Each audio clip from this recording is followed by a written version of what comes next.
Hai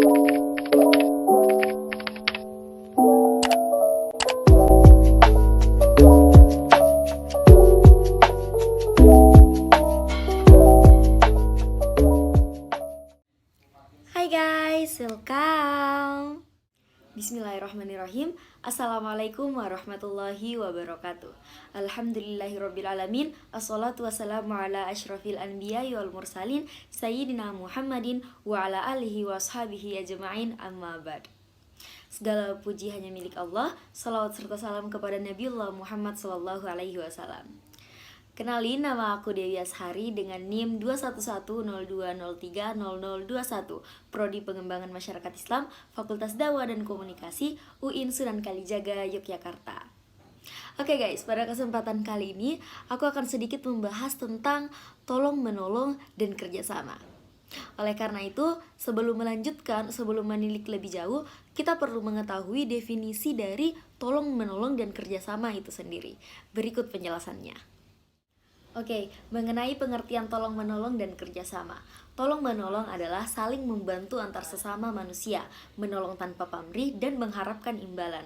Karena manusia tidak dapat hidup sendiri, pasti membutuhkan bantuan orang lain. Oleh karena itu, manusia disebut sebagai makhluk sosial. Nah, sebagai makhluk sosial, tentu manusia tidak dapat dipisahkan dari komunitasnya. Dalam menjalankan aktivitas untuk memenuhi kebutuhan hidupnya, manusia tentunya pasti akan membutuhkan bantuan dari orang lain. Mengenai kerjasama pada intinya adalah menunjukkan adanya kesepakatan antara dua orang atau lebih yang saling menguntungkan. Tolong menolong atau ta'awun dalam Al-Quran disebutkan beberapa kali, diantaranya yaitu Quran Surah Al-Maidah ayat 2. Qala Allahu Ta'ala fi kitabil karim, A'udzu billahi minasyaitonir rajim, wa ta'awanu 'alal birri wat taqwa wa la ta'awanu 'alal itsmi wal 'udwan, wattaqullaha innallaha syadidul 'iqab. Yang artinya, dan tolong menolonglah kamu dalam mengerjakan kebajikan dan takwa, dan jangan tolong menolong dalam berbuat dosa dan permusuhan.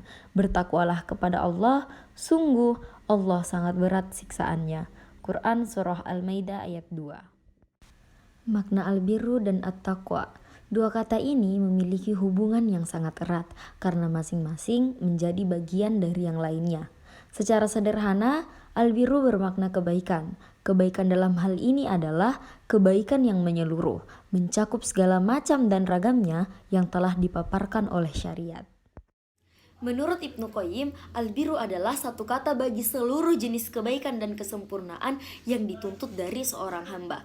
Lawan katanya adalah al-itsmu yang maknanya satu ungkapan bagi seluruh jenis kejelekan dan aib yang menjadi sebab sangat dicelanya seorang hamba apabila melakukannya. Allah Subhanahu wa Ta'ala mengajak untuk tolong menolong dan beriringan dengan ketakwaan kepadanya, karena dalam ketakwaan terkandung ridha Allah. Sementara saat berbuat baik orang-orang akan menyukai. Barang siapa yang memadukan antara ridha Allah dan ridha manusia, maka kebahagiaannya telah sempurna dan nikmatnya telah melimpah. Salah satu hadis sebagai contoh sikap saling menolong dalam kebaikan dan ketakwaan, Rasulullah Shallallahu alaihi wasallam bersabda, "Haddatsana Musaddad, haddatsana Mu'tamar an Hamidin an Anasin radhiyallahu anhu qala Rasulullah sallallahu alaihi wasallam, unsur akhaka zaliman aw mazluman." Qala, "Ya Rasulullah, hadza nansuruhu mazluman, fa kaifa nansuruhu zaliman?" Qala, ta'akhadha fawqa yadayhi.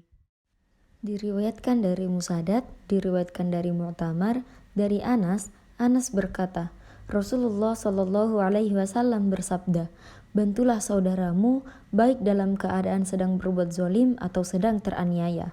Anas berkata, "Wahai Rasulullah, kami akan menolong orang yang teraniaya." "Bagaimana menolong orang yang sedang berbuat zalim?"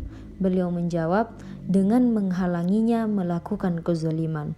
Itulah bentuk bantuanmu kepadanya." Orang berilmu membantu orang lain dengan ilmunya. Orang kaya membantu dengan kekayaannya. Dan sebagai seorang mukmin, tentu kita harus menjadi satu tangan dalam membantu orang yang membutuhkan. Jadi, sebagai seorang mukmin, setelah melakukan amal soleh, kita berkewajiban untuk membantu orang lain dengan ucapan dan tindakan yang dapat memacu orang lain untuk berbuat soleh. Jadi, prinsip ta'awun atau tolong-menolong merupakan prinsip utama dalam proses pemberdayaan masyarakat. Karena sesungguhnya, program pemberdayaan itu sendiri adalah upaya menolong individu dan masyarakat yang membutuhkan bantuan dan bimbingan. Kegiatan pengembangan masyarakat difokuskan pada upaya menolong orang-orang lemah yang memiliki minat untuk bekerja sama dalam kelompok, melakukan identifikasi terhadap kebutuhan, dan melakukan kegiatan bersama untuk memenuhi kebutuhan tersebut. Nah, itulah tadi sedikit pembahasan tentang tolong-menolong dan kerjasama. Semoga bermanfaat untuk kita semua. Sekian, wabillahi taufiq wassadah. Wassalamualaikum warahmatullahi wabarakatuh. Thanks for watching. Goodbye.